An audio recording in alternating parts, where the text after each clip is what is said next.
Selamat pagi anak-anak semuanya. Salam sehat dan salam semangat. Semoga pagi hari ini semuanya dalam keadaan sehat dan juga tetap bersemangat untuk belajar dari rumah. Ya, minggu lalu kita sudah belajar materi tentang kemampuanku terbatas. Kalian masing-masing pasti sudah menemukan kira-kira apa saja keterbatasan yang ada di dalam diri kalian. Nah, apa yang Tuhan kehendaki ketika kita menyadari keterbatasan itu di dalam diri kita masing-masing? Ya, Tuhan menghendaki supaya kita tetap bersyukur dan menerima keterbatasan yang ada di dalam diri kita masing-masing sebagai suatu rahmat juga yang datang dari Allah. Nah, maka untuk hari ini kita akan belajar materi tentang bersyukur diciptakan sebagai citra Allah. Kita diajak untuk bersyukur, untuk mengucap syukur, dan juga menunjukkan bahwa diri kita adalah. Nah, pertanyaannya, apa itu bersyukur?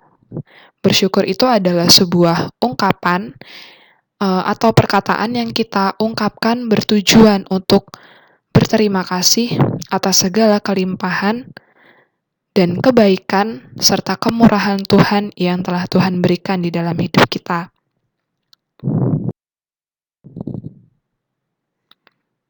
Nah, biasanya kita sering mengungkapkan ungkapan syukur itu dengan kata-kata puji Tuhan atau terima kasih Tuhan Yesus dan lain sebagainya. Nah, contohnya misalnya adalah ketika kalian kemarin masih di SD, kalian mengatakan atau mengungkapkan syukur, puji Tuhan saya sudah lulus ujian Pak, saya sudah lulus ujian Bu, dan lain sebagainya. Nah, kemudian ketika kalian sedang sakit, kalian mengucapkan syukur, puji Tuhan saya sudah sembuh dari sakit. Kemudian ketika kalian diterima di SMP Stella Duce 2, kalian juga bersyukur, puji Tuhan saya sudah diterima di sekolah ini. Kemudian ketika kalian mendapatkan hadiah, kalian juga mengungkapkan syukur. Puji Tuhan, aku mendapatkan hadiah dari ayahku, atau dari ibu, atau dari kakak, adik, dan sanak saudara yang lainnya. Nah, biasanya ungkapan syukur itu lebih identik dengan hal-hal yang sejalan atau hal-hal yang menggembirakan dengan apa yang kita alami, sejalan dengan apa yang kita inginkan. Nah, ketika kalian mengalami hal-hal yang menggembirakan ini, sudahkah kalian bersyukur kepada Tuhan? Atau justru kalian tidak ingat kepada Tuhan dan tidak mengucap syukur kepada Tuhan? Nah, juga untuk berefleksi. Apakah kita juga bersyukur saat berbagai rencana tidak berjalan sesuai dengan harapan? Misalnya, ketika kalian mengalami sakit, kegagalan, dan penderitaan, apakah kalian juga tetap memuji Tuhan? Atau justru sama ketika mengalami kegembiraan, kalian juga menjadi lupa untuk bersyukur? Justru ketika kalian mengalami hal-hal yang berjalan tidak sesuai dengan keinginan atau harapan kalian justru menjadi marah kepada Tuhan, menganggap bahwa Tuhan tidak adil, Tuhan tidak baik, dan lain sebagainya. Nah, silakan kalian secara pribadi masing-masing merenungkan. Selama ini kalian sudah mengucap syukur belum ya di dalam segala hal? Ketika gembira, sudah mengucap syukur atau belum kepada Tuhan? Ketika kalian mengalami sakit, kegagalan, dan penderitaan, juga tetap mengucap syukur atau justru kalian marah pada Tuhan atau lupa pada Tuhan karena saking gembiranya kalian jadi menganggap bahwa ini kan aku peroleh sendiri, bukan karena berkat dari Tuhan, dan lain sebagainya. Nah, oke anak-anak, ungkapan syukur dengan memuji Tuhan pada umumnya terbatas saat kita mengalami hal-hal yang membahagiakan atau menggembirakan. Biasanya kita bersyukur karena rahmat Tuhan menyertai kita, sehingga ketika kita sehat, berhasil, dan mendapatkan apa yang kita inginkan, kita mengucap syukur pada Tuhan. Tetapi ketika kita mengalami sakit, kegagalan, ataupun penderitaan, kita tidak lagi mampu melihat berkat dan kebaikan yang Tuhan berikan kepada kita. Oleh karena itu, anak-anak, yang sering muncul adalah sikap menolak, terutama ketika semua hal yang kita inginkan tidak berjalan sesuai dengan keinginan. Sikap tidak bersyukur juga biasanya terjadi karena kita memiliki pandangan bahwa apa yang terjadi sepenuhnya tak ada kaitannya dengan campur tangan Allah. Kalau saya berhasil, itu terjadi karena kerja keras yang saya lakukan, tetapi sebaliknya, kalau saya gagal, itu terjadi karena saya tidak melakukannya dengan baik. Padahal, segala sesuatu yang terjadi dalam hidup kita itu adalah campur tangan Tuhan di dalam hidup kita dan penyelenggaraan Tuhan di dalam hidup kita. Nah, kemampuan tidak bersyukur dalam segala peristiwa ini bisa menjauhkan manusia dari Allah, bisa menjauhkan kita dari Tuhan. Padahal, kita sadar segala sesuatu yang ada di dalam diri kita, di dalam hidup kita saat ini adalah berkat kebaikan dari Tuhan.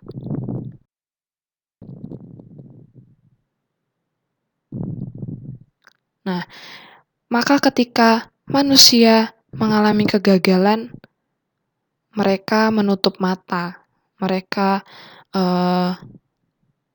tidak lagi mau percaya kepada Tuhan, tidak mengucap syukur kepada Tuhan.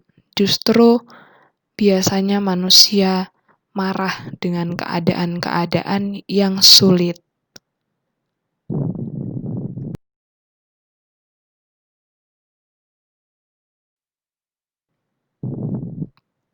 Nah, untuk mendalami materi kita pada pagi hari ini, kita akan membaca atau mendengarkan kisah tentang ke-10 orang kusta dalam Injil Lukas bab 17 ayat 11 sampai 19. Pagi ini Bu Emil akan membacakan perikop kitab suci yang berisi tentang kisah ke-10 orang kusta. Ke-10 orang kusta. Dalam perjalanannya ke Yerusalem, Yesus menyusur perbatasan Samaria dan Galilea. Ketika ia memasuki suatu desa, datanglah 10 orang kusta menemui dia. Mereka tinggal berdiri agak jauh dan berteriak, "Yesus, Guru, kasihanilah kami." Lalu ia memandang mereka dan berkata, "Pergilah, perlihatkanlah dirimu kepada imam-imam." Sementara mereka di tengah jalan, mereka menjadi tahir. Seorang dari mereka, ketika melihat bahwa ia telah sembuh, kembali sambil memuliakan Allah dengan suara nyaring. Lalu tersungkur di depan kaki Yesus dan mengucap syukur kepadanya. Orang itu adalah orang Samaria. Lalu Yesus berkata, "Bukankah ke-10 orang tadi semuanya telah menjadi tahir? Di manakah yang 9 orang itu? Tidak adakah di antara mereka yang kembali untuk memuliakan Allah, selain daripada orang asing ini?" Lalu ia berkata kepada orang itu, "Berdirilah dan pergilah, imanmu telah menyelamatkan engkau." Nah, itu adalah kisah ke-10 orang kusta. Di dalam kisah ke-10 orang kusta ini, di dalam Injil Lukas 17 ayat 11 sampai 19, diceritakan bahwa 10 orang kusta telah mengalami karya penyelamatan Allah di dalam dirinya, yakni melalui penyembuhan atas penyakitnya. Tetapi dari ke-10 orang yang disembuhkan, ternyata hanya ada satu orang yang bersyukur dan datang kembali kepada Yesus. Orang kusta yang kembali adalah orang Samaria, berbeda dengan 9 orang lainnya. Pada zaman itu, anak-anak, orang Samaria dalam pandangan orang-orang Yahudi dianggap sebagai orang kafir, atau orang yang tidak memiliki iman atau tidak beriman, karena mempunyai kebiasaan yang berbeda dengan orang Yahudi pada umumnya. Tetapi justru dia yang dianggap tidak beriman, yakni orang Samaria itu, justru lebih mampu untuk bersyukur. Sebaliknya, 9 orang Yahudi yang menganggap dirinya sebagai orang beriman justru tidak mampu bersyukur kepada Allah atas peristiwa kesembuhan yang telah mereka alami. Nah, kalian sudah mendengarkan tadi kisah ke-10 orang kusta.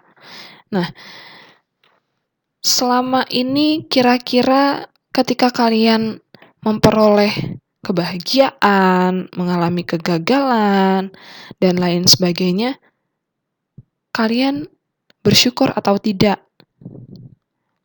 Kira-kira gambaran diri kalian jika dilihat dari perikop kisah ini seperti siapa? Apakah seperti orang Samaria yang mengucap syukur, atau justru seperti 9 orang yang lupa untuk mengucap syukur? Nah, itu silahkan kalian refleksikan di dalam diri kalian masing-masing. Kalian temukan jawabannya. Kira-kira, oh iya ya, selama ini saya salah satu dari ke-9 orang Yahudi ini, lupa untuk bersyukur ketika saya mengalami berbagai hal yang ada di dalam hidup saya. Atau justru kalian jadi berpikir, oh iya, selama ini aku seperti orang Samaria, aku selalu mengucap syukur kepada Tuhan atas apa yang telah aku alami di dalam hidupku. Ya, silakan kalian refleksikan sendiri di dalam hidup kalian masing-masing.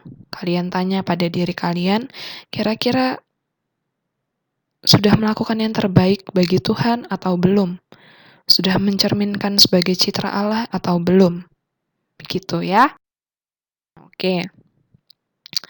Sekarang bagaimana mengungkapkan rasa syukur? Rasa syukur itu dapat kita ungkapkan di dalam doa pribadi, doa bersama, kemudian dalam ibadat, atau bahkan ketika perayaan Ekaristi. Tetapi ketika masa pandemi seperti ini, ungkapan syukur kalian bisa kalian ungkapkan dalam doa pribadi, secara pribadi, atau kalian bisa mengajak ayah dan ibu, kemudian kakak, adik, semua keluarga untuk berdoa bersama. Nah, rasa syukur itu juga perlu diwujudkan melalui tindakan yang nyata dalam kehidupan sehari-hari. Misalnya, yang pertama menolong teman yang sedang kesulitan, kemudian menjaga kesehatan tubuh, terutama ketika masa pandemi seperti ini. Hendaknya kalian bisa menjaga kesehatan tubuh kalian, sehingga kalian juga bisa tetap belajar dengan baik dari rumah setiap hari. Kemudian, menjauhi tindakan yang melukai diri sendiri dan orang lain, seperti tawuran, perkelahian, dan lain sebagainya. Kemudian, terlibat dalam hidup di masyarakat. Yang kelima, berusaha untuk hidup yang lebih baik. Nah, itu hal-hal atau rasa syukur yang bisa kita ungkapkan di dalam kehidupan kita sehari-hari.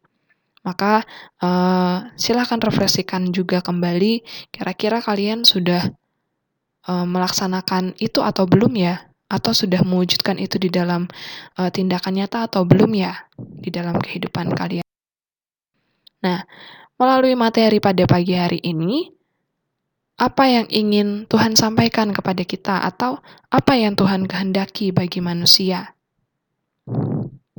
Terutama bagi kita anak-anaknya.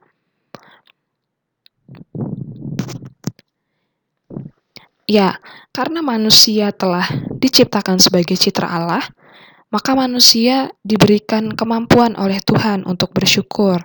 Nah, kalian semua anak-anak adalah citra Allah.